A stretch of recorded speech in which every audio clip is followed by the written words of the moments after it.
Hello dear students, welcome to Magnet Brains. मैं संचिता जैन, आप सभी की सोशल साइंस एजुकेटर।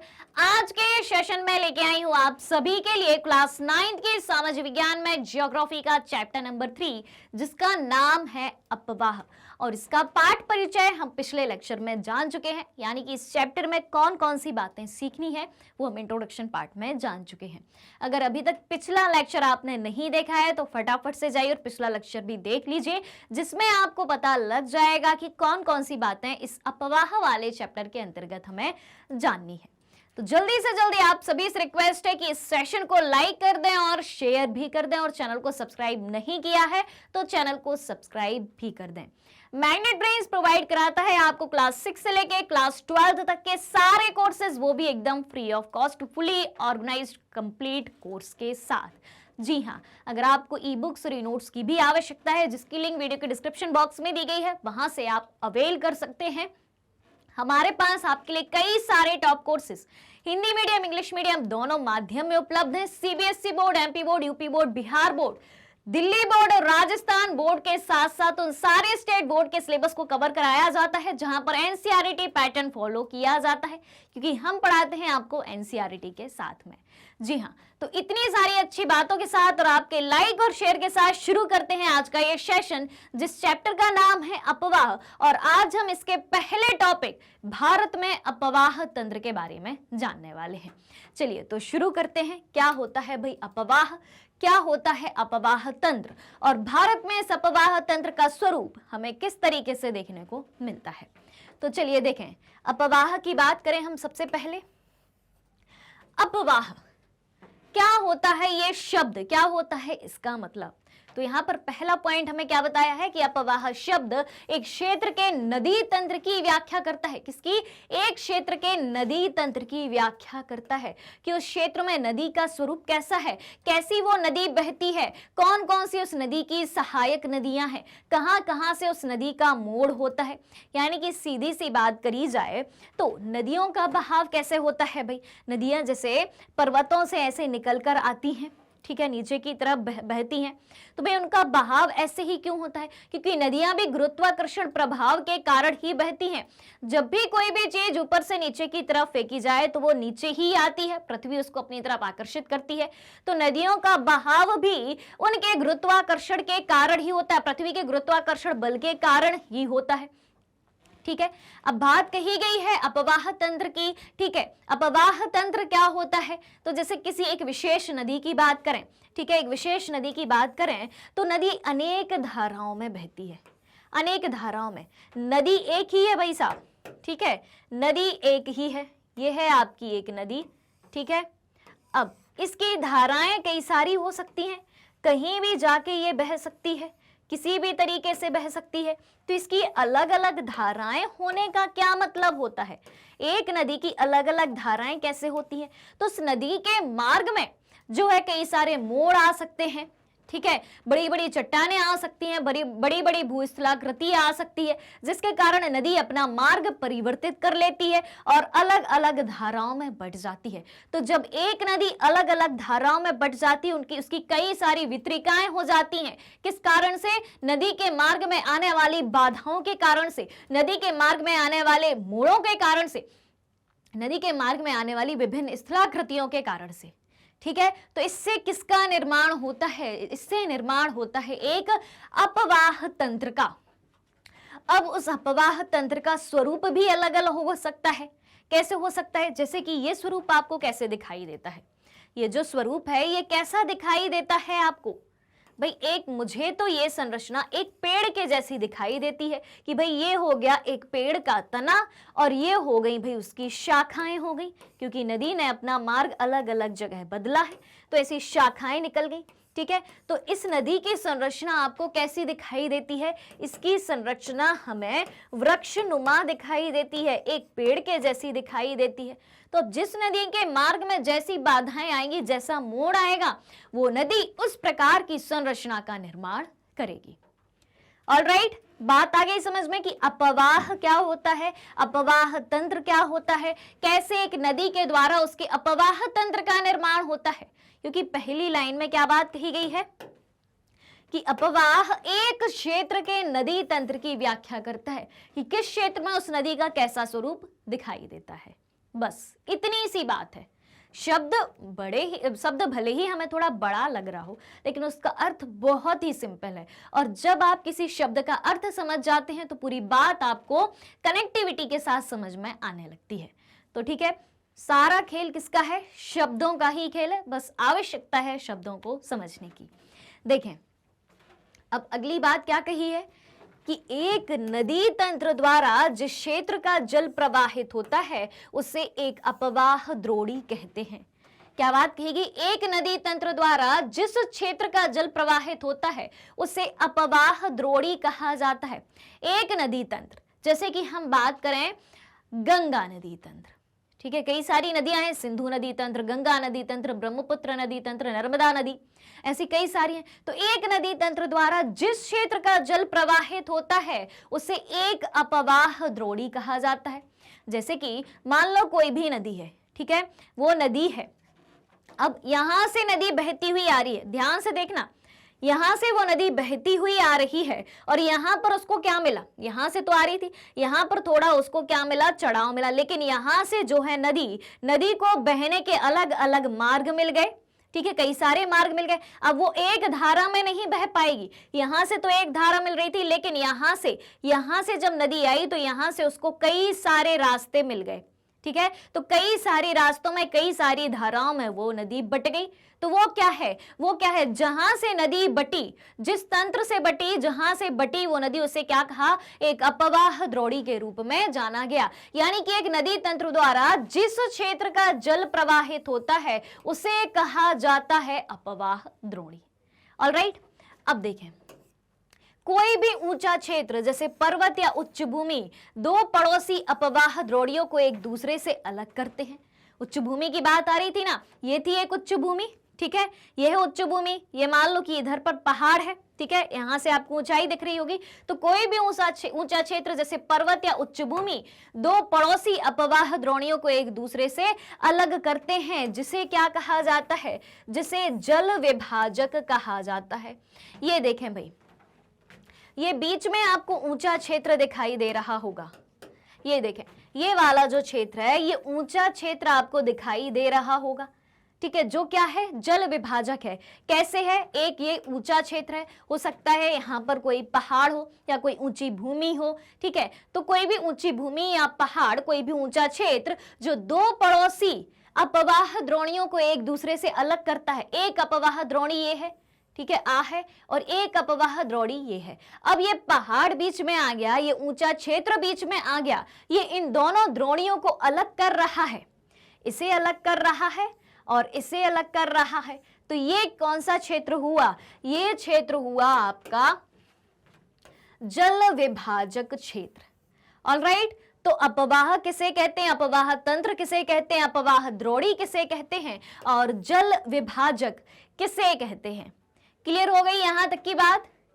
क्या कहते हो? क्लियर है यहां तक की पूरी कहानी? बढ़ा जाए आगे? चलिए तो चलते हैं आगे।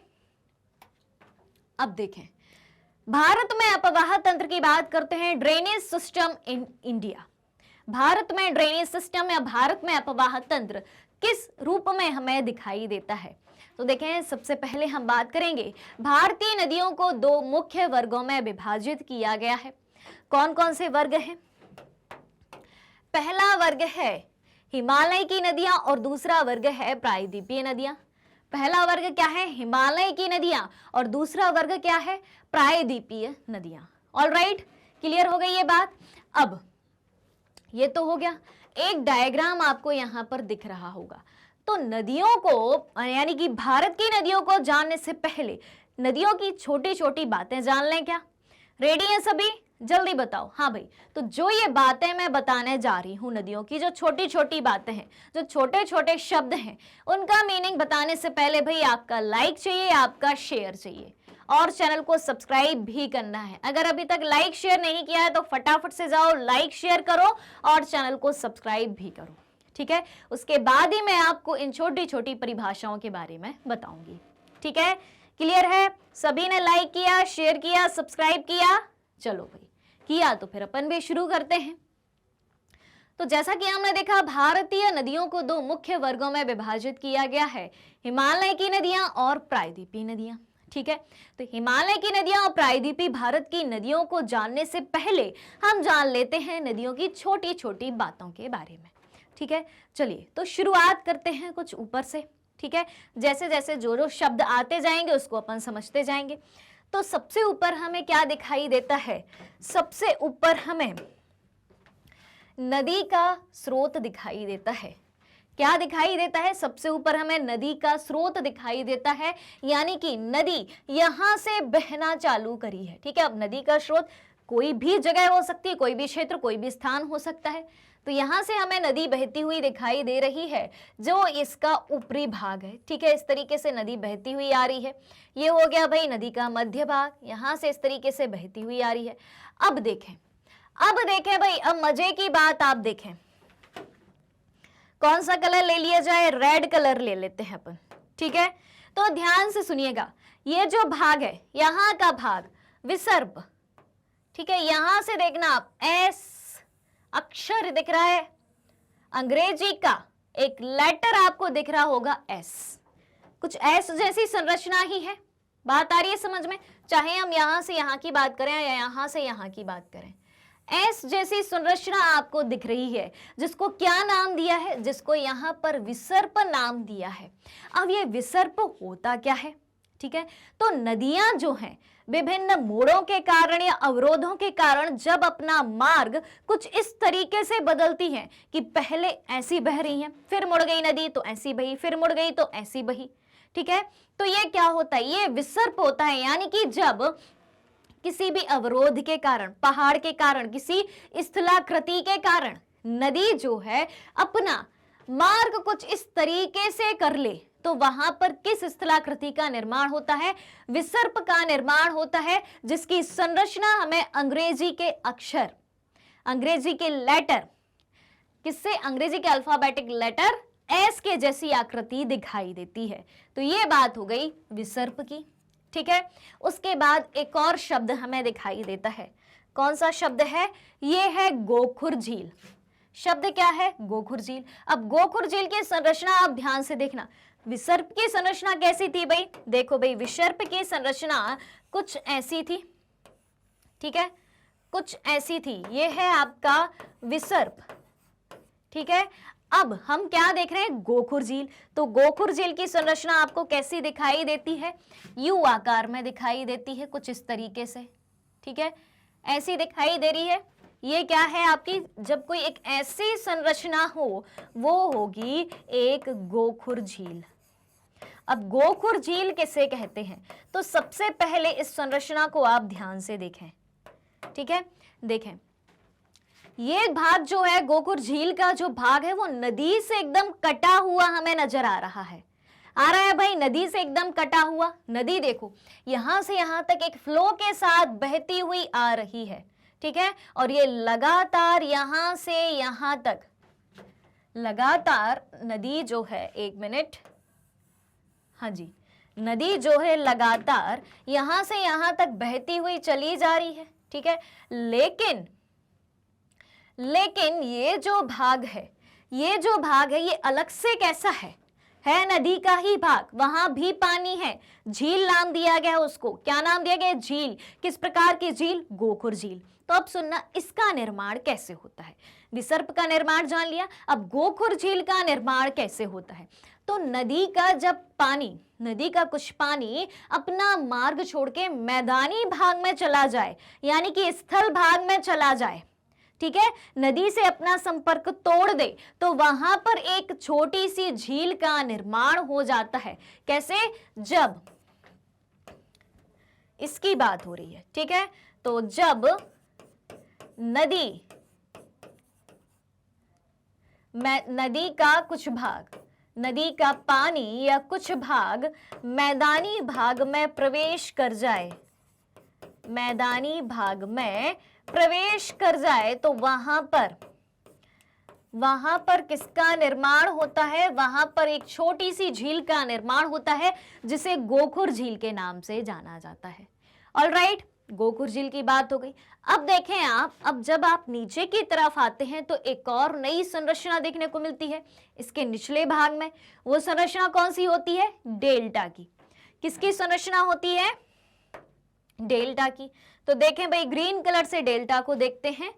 हाँ जी, ये देखें, अब नदी यहां से तो आ रही है, नदी यहां से बराबर आ रही है। अब देखें, अब नदी यहां पर थोड़ी फैलती हुई नजर आ रही है, ठीक है, चौड़ी सी हो गई है। और बीच बीच में आप देखें तो हरे हरे रंग में आप देखें लगभग त्रिभुज की आकृति में, ये देखें लगभग त्रिभुज की आकृति में आपको एक अलग ही संरचना दिखाई दे रही है। तो ये संरचना किसकी है? डेल्टा की संरचना है। तो डेल्टा का निर्माण कैसे होता है, अब ये भी सुन लो। तो नदी क्या है? अपने साथ कंकड़, पत्थर, रेत, मिट्टी सब कुछ बहाकर लाती है, ये तो हम सभी जानते हैं। जो नदी के किस रूप में जाने जाते हैं? तलछट के रूप में।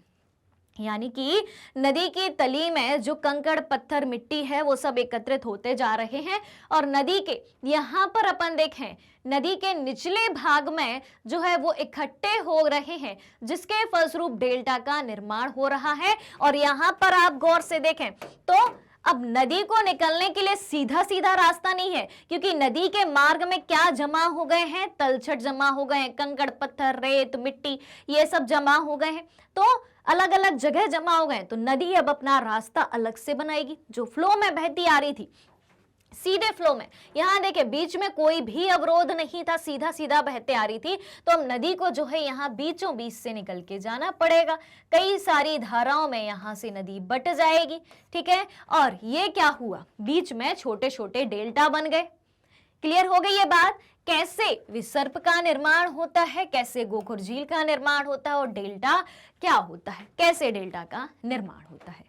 ऑलराइट, यहां तक की बात क्लियर है? चला जाए आगे। अब जल्दी बताएं भाई, यहां तक किसी को कोई सवाल हो, कोई समस्या हो, फटाफट से बताएं भाई, फिर उसके बाद ही हम आगे बढ़ेंगे। बढ़ा जाए आगे, तो चलिए देखें, अब हम बात करेंगे हिमालयी नदियों की विशेषताओं के बारे में। दो भागों में भारत की नदियों को बांटा है, हिमालय क्षेत्र की नदियां और प्रायद्वीपीय भारत की नदियां। तो हिमालयी नदियां क्या होती हैं, हिमालयी नदियों की क्या विशेषता होती है? तो देखें, सबसे पहले देखें तो हिमालय की नदियां अधिकतर 12 मासी होती हैं। 12 मासी होने का क्या मतलब है यहाँ पर नदियों का? यानी कि यहाँ वर्ष भर 12 महीने इन नदियों में पानी होता है। यहाँ की नदियां कभी सूखती नहीं है, हमेशा 12 महीने पानी होता है, 12 महीने नदियां बढ़िया बहती हैं, ठीक है। इनमें वर्ष भर पानी रहता है, क्योंकि इन्हें वर्षा के अतिरिक्त ऊंचे पर्वतों से पिघलने वाले हिम द्वारा भी जल प्राप्त होता है। अब भाई हिमालय क्षेत्र कैसे है? हिमालय नाम ही है उसका हिमालय, हिम का मतलब होता है बर्फ। तो पर्वतों से जो बर्फ पिघल के आती है वो इन नदियों में मिल जाती है, तो पानी उनको बर्फ से भी मिल जाता है।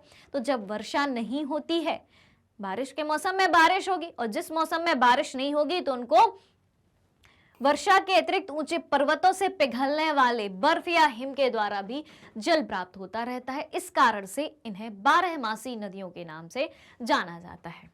फिर देखें, हिमालय की नदियां अपनी उत्पत्ति के स्थान से लेकर समुद्र तक के लंबे रास्ते को तय करती हैं। जी हाँ, बहुत लंबी लंबी नदियां होती हैं हिमालय क्षेत्र की, जहां से ये निकलती हैं। उत्पत्ति का स्थान यानी कि उद्गम स्थान, जहां से ये नदियां शुरू होती हैं, वहां से लेकर समुद्र तक का लंबा रास्ता तय करती हैं। क्योंकि नदियां अंत में जाकर कहाँ मिल जाती हैं?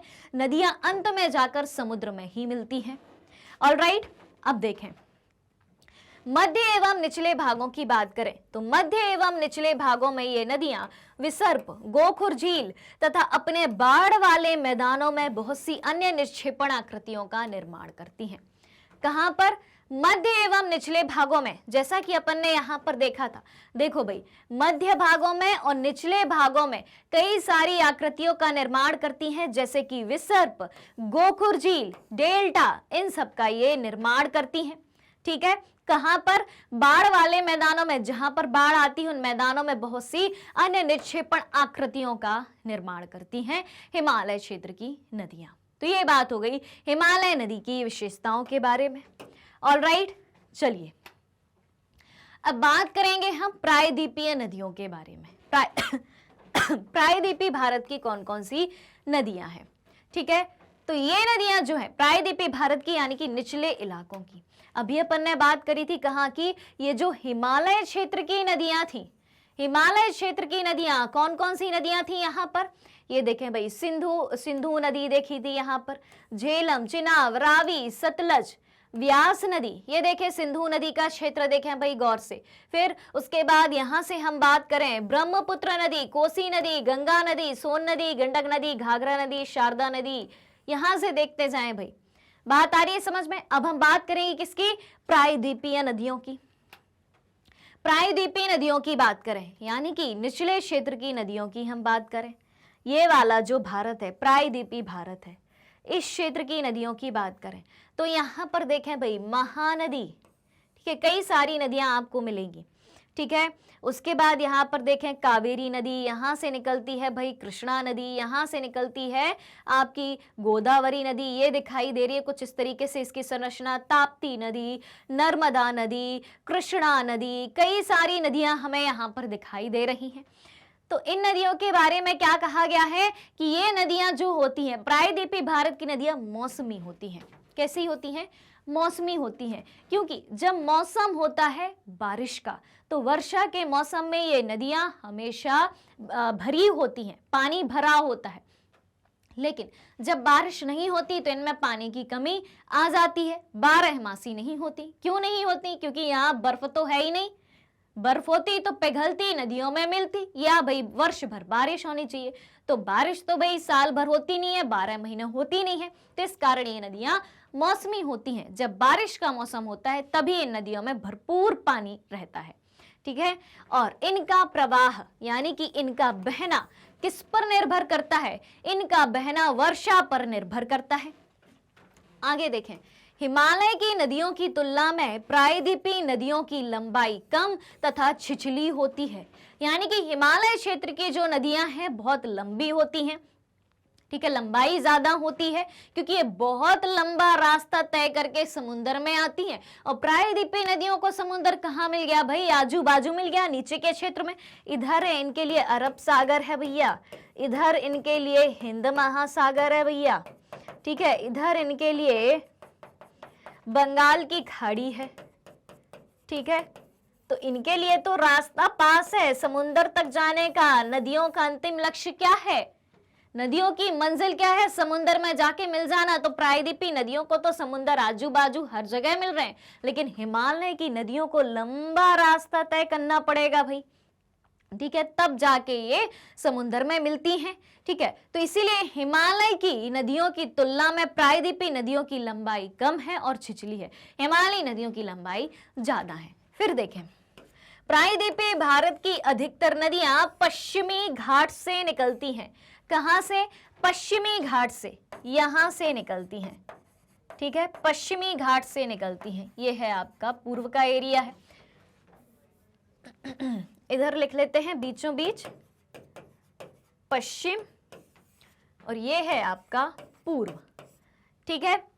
तो प्रायद्वीपीय भारत की नदियां कहां से निकलती हैं, नीचे के भारत की नदियां निकलती हैं अधिकतर पश्चिमी घाट से, यानी कि इस तरफ से निकलती हैं तथा बंगाल की खाड़ी की तरफ बहती हैं, यानी कि यहां से नदी निकलेगी और बंगाल की खाड़ी की तरफ बहेगी, यहां पर जाके समुद्र में इस तरीके से मिल जाएंगी। यानी कि प्रायद्वीपीय भारत की अधिकांश नदियां, सिर्फ नर्मदा और ताप्ती नदी को छोड़कर प्रायद्वीपीय भारत की अधिकांश नदियां पश्चिम से पूर्व की ओर बहती है, जबकि नर्मदा और ताप्ती कहां से कहां बहती है, पूर्व से पश्चिम की ओर बहती है। क्लियर। तो ये बात हो गई भाई आपकी किसकी, प्रायद्वीपीय नदियों की विशेषताओं की। क्लियर है यहां तक की बात, जल्दी बताएं भाई, कोई डाउट है, कोई सवाल है, कोई चीज, कोई शब्द, कोई बात अगर समझ में ना आई हो जल्दी से कमेंट करके बताना है, जल्दी बताएं भाई, कोई समस्या है यहां तक। अभी तक हमने कुछ शब्द जाने, अपवाह क्या होता है, नदी तंत्र क्या होता है, अपवाह द्रोणी क्या होती है, जल विभाजक क्या होता है, गोखोर क्या होता है, विसर्प क्या होता है, डेल्टा क्या होता है, प्रायद्वीपीय भारत की नदियों की विशेषताएं जानी और हिमालयी नदियों की विशेषताएं जानी। यहां तक किसी को कोई प्रॉब्लम कोई डाउट जल्दी से कमेंट करके बताएं, आपके हर सवाल का जवाब जो है दिया जाएगा। ऑलराइट, सब कुछ क्लियर। चलिए अब हम बात करेंगे अपवाह प्रतिरूप के बारे में। किस बारे में? अपवाह प्रतिरूप के बारे में। क्या होता है अपवाह प्रतिरूप? यानी कि नदियों के बहने का स्वरूप। नदी जब बहती है तो किन किन स्वरूप का, किन किन आकृतियों का निर्माण करती है, किस फॉर्मेट में बहती है। ठीक है, यही अपन बात करेंगे प्रतिरूप में। ठीक है, अपवाह प्रतिरूप में। ठीक है, तो अब सुनना, ध्यान से सुनना, यहां फिर से समझने वाली बात है, हर चीज बताई जाएगी। यहां पर नदियों के 4 प्रतिरूप आपको दिखाए जाएंगे, 4 प्रकार की संरचना आपको दिखाई जाएगी, पूरा स्ट्रक्चर आपको दिखाया जाएगा। ऑलराइट, अपवाह प्रतिरूप। तो देखें, एक अपवाह प्रतिरूप में धाराएं एक निश्चित प्रतिरूप का निर्माण करती हैं। यानी कि नदी जब बहती है, ठीक है, तो ऐसा नहीं कि कोई नदी एकदम सीधी बहती जा रही है। अब उसके मार्ग में जो जिस प्रकार के अवरोध आएंगे, बाधा आएंगी, मोड़ आएगी, जैसी संरचना आएगी, वो उस तरीके से अपना रास्ता बनाते हुए आगे बढ़ती जाएगी। ठीक है, तो अलग अलग नदी के मार्ग में अलग अलग प्रकार की बाधाएं आती हैं, अलग अलग प्रकार की स्थलाकृतिक संरचना आती है। ठीक है, जिससे उसको अपना मार्ग बदलना पड़ता है। तो अपने मार्ग को बदलने के फलस्वरूप, अलग अलग धाराओं में बंटने के फलस्वरूप कैसी आकृति का निर्माण होता है नदी के बहने के कारण, वो चीज कहलाती है आपकी अपवाह प्रतिरूप। बात आ गई समझ में? तो एक अपवाह प्रतिरूप में धाराएं एक निश्चित प्रतिरूप का निर्माण करती हैं, जो कि उस क्षेत्र की भूमि की ढाल, जलवायु संबंधी अवस्थाओं तथा अधःस्थल शैल संरचना पर आधारित है। किस पर आधारित है? उस क्षेत्र की भूमि की ढाल, उस क्षेत्र की भूमि की ढाल कैसी है, वहां की जलवायु कैसी है, ठीक है, अधःस्थल शैल संरचना कैसी है, यानी कि वहां की चट्टानों की संरचना कैसी है, उन सब पर आधारित होता है नदियों के बहने का स्वरूप। ऑलराइट, तो यहां पर अपवाह प्रतिरूप के कुल मिला के आपको 4 प्रकार बताए गए हैं। पहला प्रकार देखें भाई, पहला प्रकार है दुमाकृतिक अपवाह, दूसरा है जालीनुमा अपवाह, तीसरा है आयताकार अपवाह, चौथा है अरीय अपवाह। ठीक, चौथा है अरीय अपवाह। अब एक एक का अपन मीनिंग भी समझ लेते हैं इसके डायग्राम के साथ। पहला क्या है? द्रुमाकृतिक अपवाह। द्रुमाकृतिक यानी कि वृक्ष जैसी संरचना, वृक्ष या पेड़ जैसी संरचना, वृक्ष या पेड़ जैसी संरचना, द्रुमाकृतिक, शाखाओं के रूप में। ठीक है, देखो भाई कहाँ है, ये है आपकी द्रुमाकृतिक संरचना या द्रुमाकृतिक अपवाह। देखें भाई कैसे है, अब ध्यान से सुनना भाई, ध्यान से देखना बहुत अच्छे से। क्या आपको इस संरचना में कहीं पेड़ दिखाई दे रहा है, कहीं वृक्ष जैसी संरचना दिखाई दे रही है, कि एक उसका तना हो, उसमें कई सारी ऐसी ब्रांचेस हो, कई सारी ऐसी शाखाएं हो? तो देखो भाई मुझे तो दिखाई दे रहा है। तो ये देखें भाई, ग्रीन कलर से सबसे पहले हम इसकी मुख्य धारा को देखते हैं। ठीक है, ये रही आपकी नदी की मुख्य धारा। क्लियर? ये रही आपकी नदी की मुख्य धारा। उसके बाद हम देखें इसकी सहायक धारा के बारे में बात करें, सहायक नदी के बारे में बात करें। तो ये देखें, ये इसकी कुछ सहायक नदियां हैं। ठीक है, जो कि सहायक नदियों के साथ मिलकर ये नदी कैसी संरचना बना रही है? एक वृक्ष के जैसी संरचना बना रही है। कैसे? वृक्ष या ट्री या पेड़ के जैसी संरचना बना रही है। कुछ इस तरीके की संरचना बन रही है भाई, ऐसा ही होता है वृक्ष। क्लियर हो गई ये बात?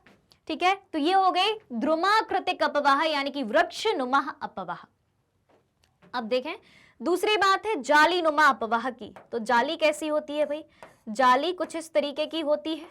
ठीक है, जाली कुछ इस तरीके की होती है। तो देखें जालीनुमा अपवाह, ये नदी आप देखें, यहां पर देखें, यहां से कट के इस तरीके से आगे बढ़ी, फिर एक धारा इसकी यहां से दिखाई देती है, तो कहीं कुछ इस तरीके से दिखाई देती है। तो ये क्या है? बीच बीच में क्या है? बीच बीच में ये जो पिंक कलर से आपको दिखाई दे रहे हैं, ये क्या है? अवरोधक शैल कटक, यानी कि चट्टानों के टुकड़े हैं कुछ, जो कि नदी के मार्ग में अवरोध का काम कर रहे हैं। ये जो गुलाबी रंग से आपको दिख रहे हैं, ये नदी के मार्ग में अवरोध है, जिसके कारण नदी ने क्या किया है, अपना मार्ग बदला है। और मार्ग बदलते बदलते उसकी संरचना कैसी हो गई है, एक जाली के रूप में उसकी संरचना हमें दिखाई दे रही है। ठीक है, अब देखें तीसरी बात करें आयताकार अपवाह की। ठीक है, ध्यान से देखना भाई, आयताकार अपवाह कैसे दिखाई देता है। हाँ जी तो ये हो गया आपका जाली नुमा अपवाह। अब देखें आयताकार अपवाह। आयताकार अपवाह, आयत कैसा होता है भाई, आयत यानी कि चौकोर, सीधी सी बात है, ऐसा होता है। तो क्या यहां पर आयताकार अपवाह दिखाई दे रहा है? ध्यान से देखना भाई। ठीक है, ये भाई नदी ही है, ये देखो, ये देखो कैसी संरचना दिखाई देती है आपको अलग अलग जगह। यहां से आप देखें तो ये आयत दिखाई देता है, यहां से आप देखें तो दिखाई देता है, यहां से देखें तो आयत जैसी संरचना दिखाई देती है। यानी कि नदी का मार्ग, उसके बीच में आने वाले अवरोधों से कुछ इस तरीके का परिवर्तित हुआ कि वहां पर एक आयत, ठीक है, एक चौकोर की आकृति वहां पर बन गई है। ठीक है, क्लियर हो गई ये बात। अब अगला स्वरूप क्या है? अगला स्वरूप है अरीय अपवाह। अरीय अपवाह, आर्य के रूप में अपवाह दिखाई देगा तो किस रंग से दिखाया जाए आपको? चलिए ये देखें, अरीय अपवाह। अरीय, अरीय का मतलब होता है एक चक्र के रूप में। ठीक है, कई सारे उसके आरे निकले हुए हों। कैसे? जैसे कि ये एक चक्र है बीच में। ठीक है, ये एक चक्र है और यहां से चारों तरफ से उसकी कई सारी धाराएं कुछ ऐसे निकली हों, आरे के रूप में निकली हो। ये क्या होता है? एक चक्र ही है। तो इस तरीके से उसकी कई सारी धाराएं ऐसे निकली हुई हो। ठीक है, बात आ रही है समझ में? तो ये हो जाएगा आपका अरीय अपवाह। इसमें भी देख लेते हैं कि किस तरीके से यहाँ पर दिखाया गया है। यहाँ देखें, ये है भाई इसका ये मध्य शिखर, यानी कि यहाँ पर हो सकता है एक गोला हो। ठीक है, अब नदी जो है कुछ इस तरीके से अलग अलग इस जगह से अपनी धाराओं में बट रही है और कुछ इस तरीके से यहाँ पर उसकी सहायक नदियां भी हमें दिखाई दे रही हैं।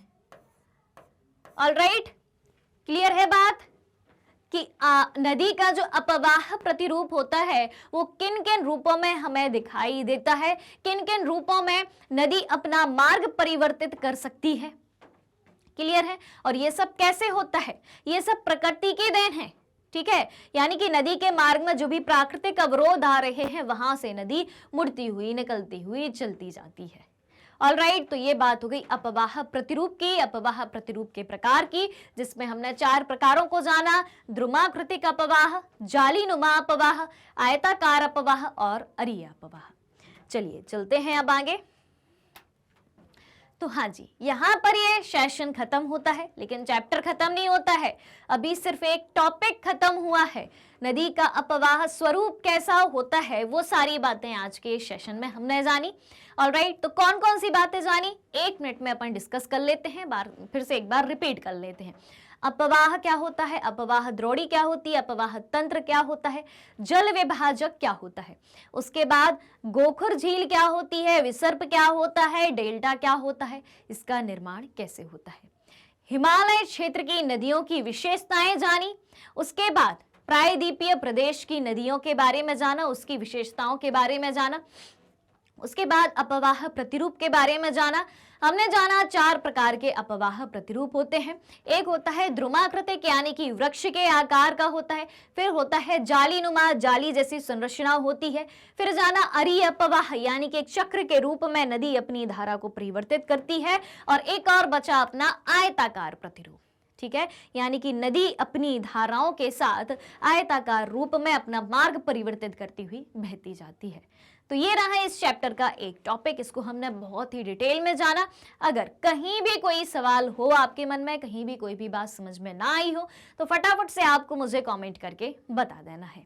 ऑलराइट, तो चलिए चलते हैं। और अगर आप हमारे डेली के लाइव लेसन और रिकॉर्डेड लेसन से जुड़ना चाहते हैं, सारी चीजें उपलब्ध हैं मैग्नेट ब्रेन्स के यूट्यूब चैनल, वेबसाइट और एप्लीकेशन पर। मैग्नेट ब्रेन्स इंडिया का number 1 100% free online education platform है। इसके अलावा अगर आप ई बुक्स और ई नोट्स भी चाहते हैं, उसकी लिंक भी वीडियो के डिस्क्रिप्शन बॉक्स में दी गई है, वहां से आप अवेल कर सकते हैं। हमारे पास आपके लिए कई सारे top courses English medium, Hindi medium दोनों में उपलब्ध हैं। कई सारे बोर्ड के सिलेबस को हम कवर कराते हैं, जैसे कि CBSE board, Delhi board, Bihar board, UP board, MP board, Rajasthan board, और इन बोर्ड के अलावा जिन स्टेट बोर्ड में एनसीईआरटी का पैटर्न फॉलो किया जाता है उन सारे स्टेट बोर्ड के सिलेबस को कवर कराया जाता है, क्योंकि हम पढ़ाते हैं आपको एनसीईआरटी से। हमारे पास आपके लिए कई सारे स्पेशल कोर्सेज हैं, वैदिक maths crash course, spoken English, और इतने सारे कोर्सेज एक ही सिंगल प्लेटफॉर्म पर हाई क्वालिटी एजुकेशन के साथ एकदम फ्री में उपलब्ध कराए जाते हैं। मैग्नेट प्रिंस यूट्यूब के अलावा अदर सोशल मीडिया प्लेटफॉर्म जैसे कि Facebook, Instagram, Twitter, Telegram, WhatsApp पर भी उपलब्ध है। आप हमें यहाँ भी फॉलो कर सकते हैं, यहाँ से भी सारी जानकारी प्राप्त कर सकते हैं। तो आज के सेशन को ज्यादा से ज्यादा लाइक और शेयर करते हुए चैनल को सब्सक्राइब भी करना है। हमारे साथ बने रहिए, जुड़े रहिए, पढ़ते रहिए, खुश रहिए। Thank you so much.